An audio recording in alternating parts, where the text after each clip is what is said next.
Hello everyone, আসসালামু আলাইকুম। আশা করি আপনারা সবাই ভালো আছেন। আপনাদের দোয়াতে আমরাও ভালো আছি। তো এবারের ঈদটা করতে যাচ্ছি আমি আমার মার বাড়িতে। শ্বশুর বাড়ি থেকে মার বাড়িতে যাওয়ার আনন্দটা কি শুধুমাত্র একটা মেয়েরাই বলতে পারবে। আর মার বাড়িতে যাচ্ছি এটা ভেবে যে কি খুশি লাগছে তা বলে বোঝাতে পারবো না। আর এত বেশি খুশি হওয়ার কারণটা হচ্ছে যে আমার বিয়ের 3 বছর হয়ে গেছে, অথচ আমার মার সাথে এবার দিয়ে 2বার ঈদ হবে। আর আমার জামাইয়ের মুখখানা দেখিয়ে আপনারা বুঝতে পারতেছেন তার মনটা কতটা খারাপ হয়ে আছে। তার মনটা খারাপ হওয়াটাই স্বাভাবিক, কারণ সে ছোট থেকে বড় হয়েছে তার দাদার কাছে। তাই তো সে গ্রামে আসলে মনটা যেয়ে পড়ে থাকে তার দাদার কাছে, কারণ সে তার দাদাকে অনেক অনেক ভালোবাসে। যদিও তার মন খারাপ, তবে সে আমার জন্য খুশি আছে, কারণ তার বউ খুশি থাকলে সে সবসময় খুশি থাকে। আর এই কথাটা আমার বলা না, এই কথাটা আপনাদের ভাইয়া আমাকে সবসময় বলে। এই দেখেন, আপনাদের সাথে গল্প করতে করতে কখন যে আমি আমার বাড়িতে চলে আসছি বুঝতেই পারলাম না। বাড়িতে আসতে না আসতেই সে ব্যাগ নামাতে ব্যস্ত হয়ে পড়েছে, যেহেতু আমরা বেশ কয়েকদিন থাকবো যার কারণে কয়েকটা ব্যাগ নিয়ে এসেছি।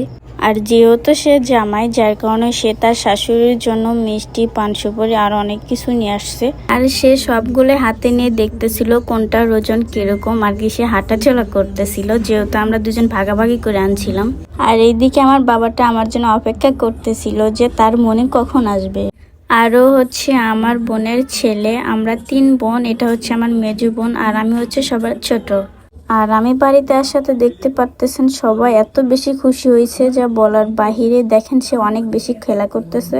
আর এটা হচ্ছে আমার আর একটা আম্মা জান, দেখেন সে খাচ্ছে, তার মনটা অনেক খারাপ কারণ সে অনেক অসুস্থ তাই।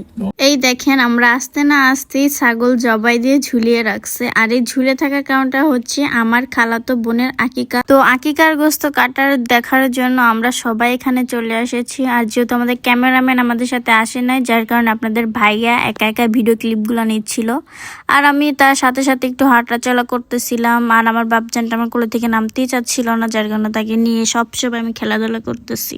আর এদিকে তারা মাংসগুলো কেটে কেটে দিচ্ছিল আর আমরা মেয়েরা সেগুলো কাটবো, যার কারণে আমরা এখানে সবাই দাঁড়িয়ে আছি।